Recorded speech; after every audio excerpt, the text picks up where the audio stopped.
Copywriting is in high demand, and as the world becomes more digital, the need to persuade, inform, and motivate consumers to take action continues to skyrocket.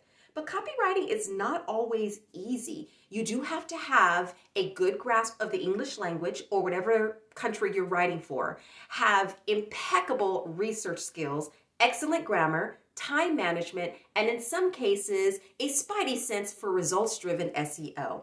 But becoming a copywriter is a great career choice. Hi, I'm Shantae Evans, freelance copywriter and creative business coach. And today we're going to discuss the 11 steps to becoming a freelance copywriter, even if you don't have a degree or no experience. If you find this video valuable, please sure to give it a thumbs up and subscribe. Copywriting is a great career. If you enjoy your freedom, creativity, and you have a passion for helping businesses reach their goals, then copywriting might be a great fit. But if you don't have any experience, this is a great video that's going to show you the 11 steps that you need to do to become a freelance copywriter, even if you've never written copy before. Let's get started. So we're going to run through the 11 steps pretty quickly with just a few bullet points. But if you'd like more details, be sure to check out my blog. Click on the link below or visit my website at shantaeevans.com. Step number 1 is the most important step before you even get started, and that's assessing your skills and experience. It is very easy to get imposter syndrome, especially if you're becoming a freelance copywriter or a copywriter and you have no degree and no experience. Copywriters generally need or require a degree in English, journalism, marketing, business, or communications. Without a degree or without experience, it's very easy to feel like you just don't belong.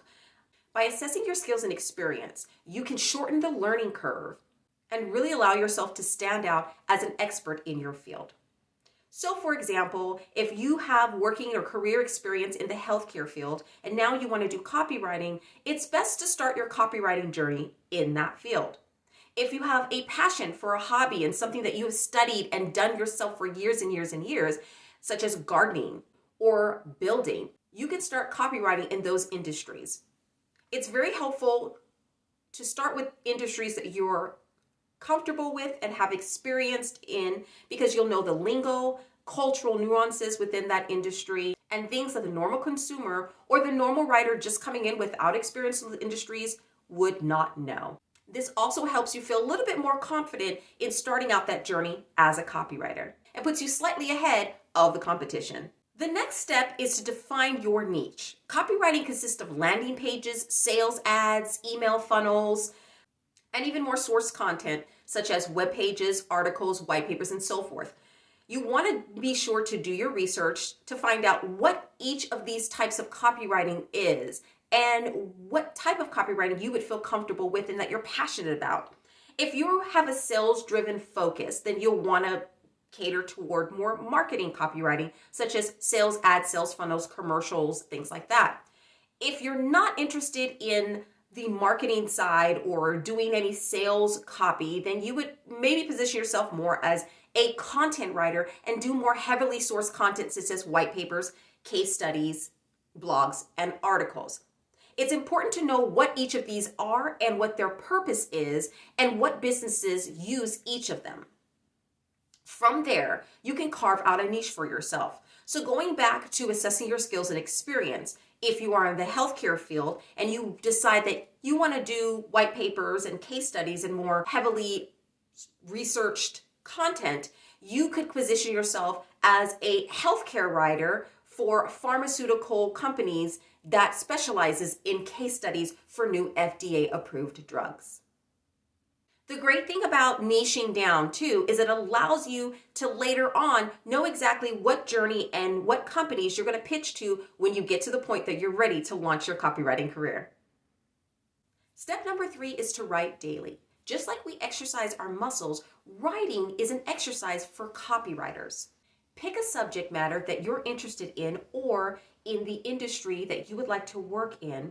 You can go to platforms such as Answer the Public, Google Keywords, Reddit, Quora, or to your desired company's website and find things that people are talking about to pick subjects to write about that day. Be sure to practice writing in two different realms. You want to practice creative writing and business writing to exercise both sides of your brain. In copywriting is not always going to just be technical. You also have to be creative because copywriting is a form of storytelling. And at sometimes your case study may be for the purpose to persuade other consumers to purchase that product. Or if you're writing for sales, you may be required to write more heavily sourced content to help position a company as an authority in that industry. Writing every day as an exercise is really going to help you with the next step, which is building your portfolio. One of the crucial things to becoming a copywriter is you want to be sure to showcase your abilities and the work that you have done. Writing samples are copywriters' calling cards, and any company you pitch to is going to want to see samples of your work. It's best that you already have those samples packaged and ready to go for whatever industry you desire to write for. Step number 5 is to build your website. Now, it's very easy to kind of get locked down in this step because you're worried about fonts and colors and things like that. Put that out of your head. If building a website for yourself is something that you feel uncomfortable with, you can simply put your publishing on public platforms such as Medium. By building a website, you are collectively putting your work together and you are highlighting yourself as a copywriter in your field.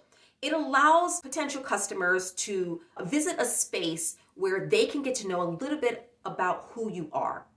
Most companies are not just looking to hire a copywriter, they're also looking to hire a storyteller, and they're looking to hire a certain personality, since that person is going to be the bread and butter of that company's tone of voice. Since that copywriter, most times is going to single-handedly spearhead marketing campaign, or they want to be sure that that copywriter has the ability to work with their existing marketing team. A website is also a place for you to publicly showcase your portfolio. Be sure to secure a domain in your real name or whatever catchy name that you want to use. So that way you have already positioned yourself. Again, your website, your samples is your calling card. And don't get hung up on building a website.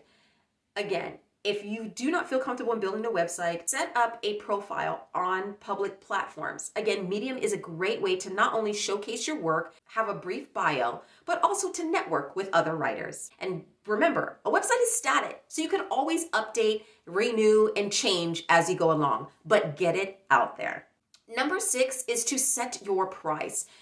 Now, this is important because you want to be sure that you know how much you're charging for certain services before a customer approaches you. You don't want to be dumbfounded and confused and have the money talk be something that is uncomfortable. This is where you're going to do your research.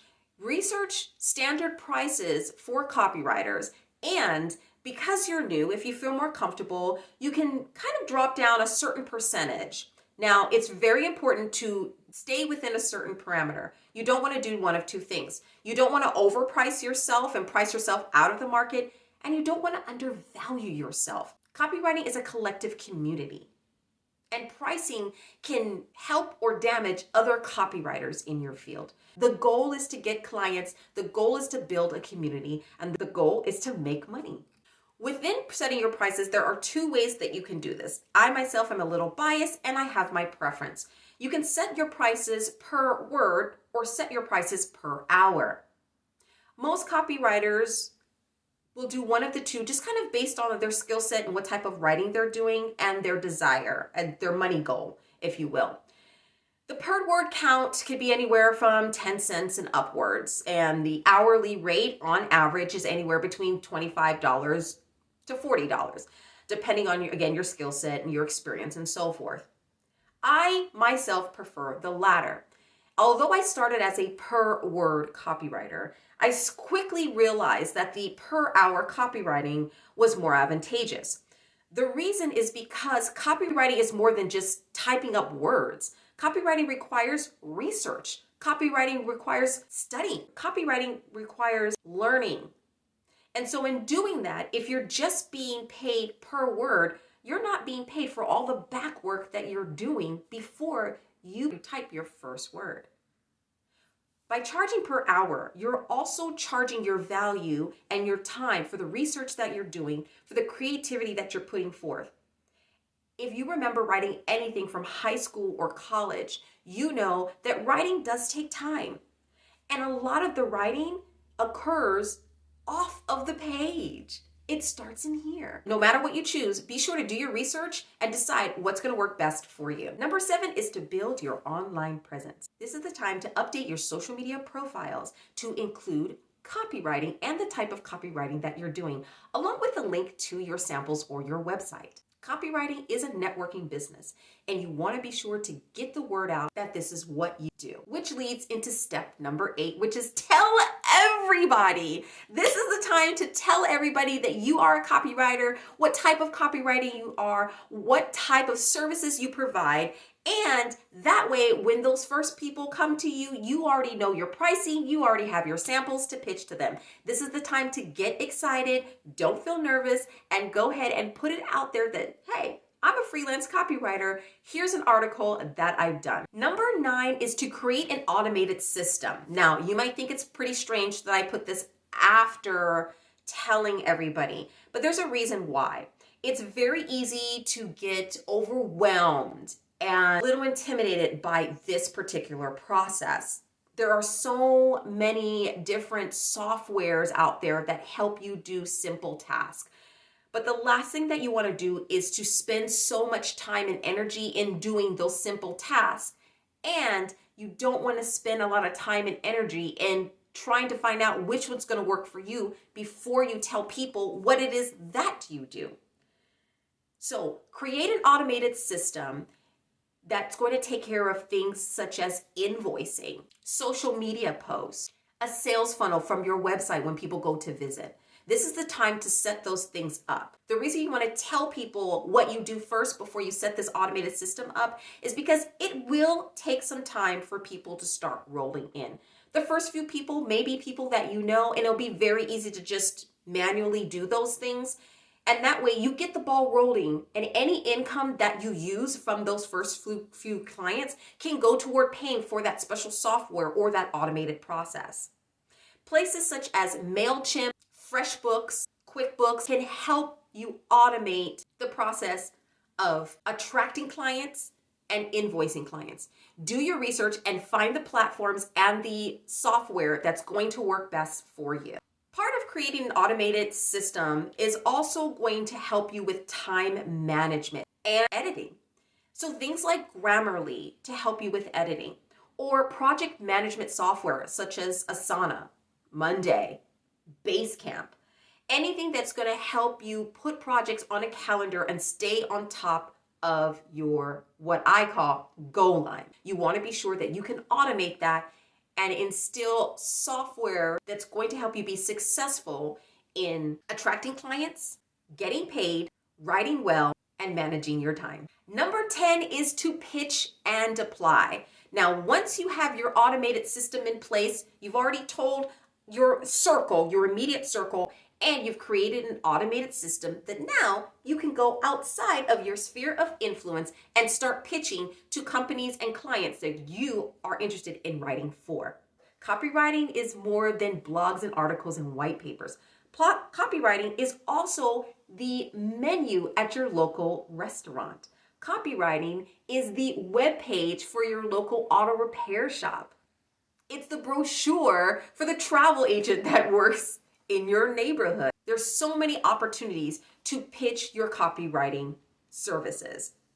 You never know. That local coffee shop may be on the brink of launching an e-newsletter to their patrons, and they are just waiting for the right copywriter to come along. Number 11, and the last step, is probably just as important as step number 1. Now that you've got everything lined up and you are open for business, it does not stop there. You continuously want to train and learn. And not just copywriting as a craft, but you also want to stay versed on consumer behaviors and changes in their behaviors and buying habits. You also want to stay abreast of the industry and changes in the industry that you are writing for. There are so many things to continuously learn when it comes to copywriting. And there's so many resources that you can use to stay up to date, and not only stay up to date on copywriting skills, but industry news. You can also seek out courses for other skills that complement your copywriting services. Skills such as HTML, CSS, SEO, and even web design. And also CMS or CRMs are very helpful when it comes to copywriting. Here's a great tip. Visit job boards and specifically look for listings where companies are hiring for copywriters, and take a look at the type of additional skills that companies are looking for. This is going to help point you in the right direction of what additional skills you would like to acquire. To learn those skills, you can use platforms such as LinkedIn Learning and edX courses. And even Google or YouTube can help enhance your training and studying. The other thing about training and studying, you want to allow yourself to get well versed in the type of writing that you have decided to start off with. Get comfortable with that style of writing. And once you've got a good grasp of that style of writing, such as 6 months to a year or 2 years, then there would be a great time to branch out into other types of writing. For example, if you're versed on blogs and articles, then start training and learning on how to write white papers and case studies. If you're well versed on sales funnels and email marketing, start learning how to hone your craft in video scripts. Either way, you want to stay versed on what's in demand, what your industry is looking for, and find ways that you can stay ahead of the competition and relevant in the industry and the style of writing you have chosen. Copywriting is a very rewarding career, and it can take years to master. And in fact, you may not ever master it, but that is okay. Copywriting is an evolving career. And copywriting gives you the power to persuade, inform, entertain, and evoke emotions and motivate customers to take action. Copywriting is very powerful. Words are powerful, and you have the tools to create an experience for customers and help businesses reach their goals. If you found this video helpful, be sure to like and subscribe to this channel for more information on copywriting, remote work, and how to be more creative. If you like more details on how to become a copywriter, even if you don't have any experience or any degree, be sure to visit my blog at shantievans.com. Until next time, happy writing.